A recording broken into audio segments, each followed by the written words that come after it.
l'arrosage ou bien l'arrosage se fait en deux modes. Soit un mode de drainage avec un électrovanne EV1, on laisse l'eau couler naturellement, ou s'il n'y a pas assez d'eau dans le réservoir, là on va utiliser une autre pompe ou ce qu'on appelle un surpresseur pour augmenter la pression dans les tuyaux, pour mieux arroser.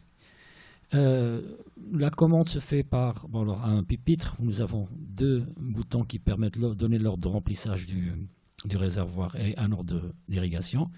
Et puis nous avons des indicateurs qui indiquent l'état de la pompe du surpresseur, qui indique si la pompe n'est pas recouverte d'eau dans le puits, et puis là, le taux de remplissage du réservoir. Le fonctionnement est simple, donc deux choses se passent en même temps. Le remplissage du château, la pompe PI va se mettre en marche selon le niveau dans le puits et dans le réservoir, automatiquement. L'irrigation, elle est donnée par un ordre d'interrupteur, elle se fait aussi en deux modes, soit en drainage, on a dit, à travers EV1, ou bien en surpression, lorsque le niveau devient inférieur à 1,2, enfin compris entre 1,2 et 0,2 mètres, grâce à EV2. Le niveau de l'eau est capté par un capteur, donc une sonde de pression, qui va délivrer un courant proportionnel à la hauteur et donc à la pression. Voici la courbe et on vous demande de calculer. Alors la courbe, normalement, elle est donnée en sens inverse. Normalement, nous, on met la grandeur de sortie, le courant ici, en Y, et en X, on devrait mettre la pression, mais là, pour ce sujet-là, ils l'ont inversé. On vous demande de calculer les paramètres A et B de cette courbe. A, c'est la pente, et c'est l'inverse de la sensibilité, donc c'est delta P sur delta I. On prend deux points de la courbe et on calcule les deux valeurs delta P et delta I. Ça nous donne donc la valeur de A. Pour B, je vais prendre une valeur particulière de P et je remplace I par la valeur correspondante. Je vais prendre ce point-là, 4 mA qui correspond à 0 millibar.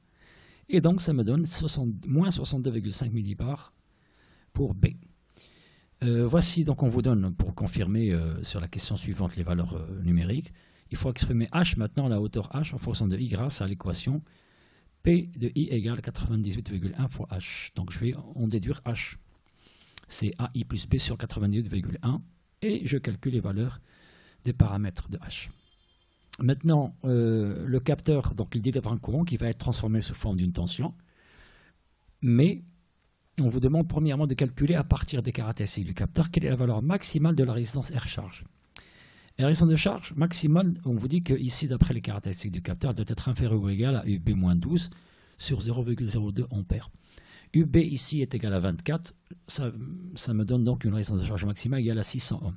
On vous demande ensuite, pour R charge égale à 560, de calculer les valeurs de V0 pour chacune des hauteurs. Alors V0 c'est R charge fois le courant I, et on a donné tout à l'heure l'expression de la hauteur H en fonction de I. Il va falloir maintenant en déduire, si je reviens sur l'équation précédente, ici c'est H en fonction de I, il va falloir en déduire I en fonction de H, donc I va être égal à H moins plus 0,637 divisé par 0,159.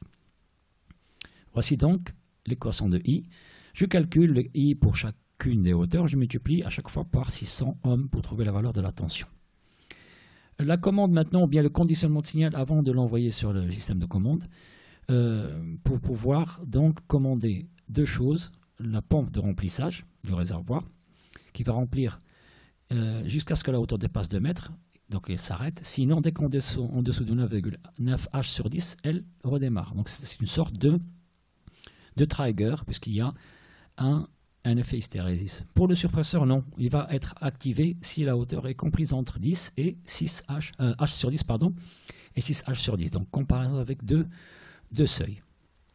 On va utiliser ce montage-là, où il y a un circuit, ici le LM3914. Ce circuit-là, il permet de commander le vumètre. On a vu que le vumètre, chaque trait correspond à 10%. Ensuite 20%, 30%, etc. jusqu'à 100% du niveau de l'eau. Donc la hauteur H sur 10, 2 fois H sur 10, ainsi de suite. C'est un circuit qui permet automatiquement de comparer donc la tension qu'on lui applique sur l'entrée par rapport au seuil, enfin à plusieurs seuils, et il nous affiche sur un vumètre. On va utiliser certains seuils, le minimum, le maximum, et puis on a dit 9 H sur 10, et il y a un autre seuil, je ne me rappelle plus exactement de la valeur, pour pouvoir commander deux choses. Premièrement, S1 qui va commander le surpresseur et S2 qui va commander la pompe qui remplit le château. On va voir maintenant, premièrement, la question concernant le transistor. Donc c'est simple, ici, la LED, elle est allumée si le transistor Q' est saturé, qui va en même temps saturer Q. Sinon, si la LED est éteinte, ça veut dire que automatiquement, Q va être bloqué et la sortie sera égale à 0. Donc 5 volts si la LED est allumée et 0 si elle est éteinte. Premier montage qui permet de commander les surpresseurs. On vous demande le montage, mais surtout on vous demande les chronogrammes de S1 et de S2. Pour S1, donc, ce sont des simples portes logiques. À la sortie de la première porte, tu vas avoir S6 bar. À la deuxième, S0 fois S6 bar, le tout bar. Et une autre inversion, S0 et S6 bar. Donc normalement, si S0 est égal à 1 et que S6 égale à 0, la sortie S1 égale à 1. Donc les deux cas se présentent ici et là. En ce qui concerne le deuxième montage, donc voilà, la commande de S2.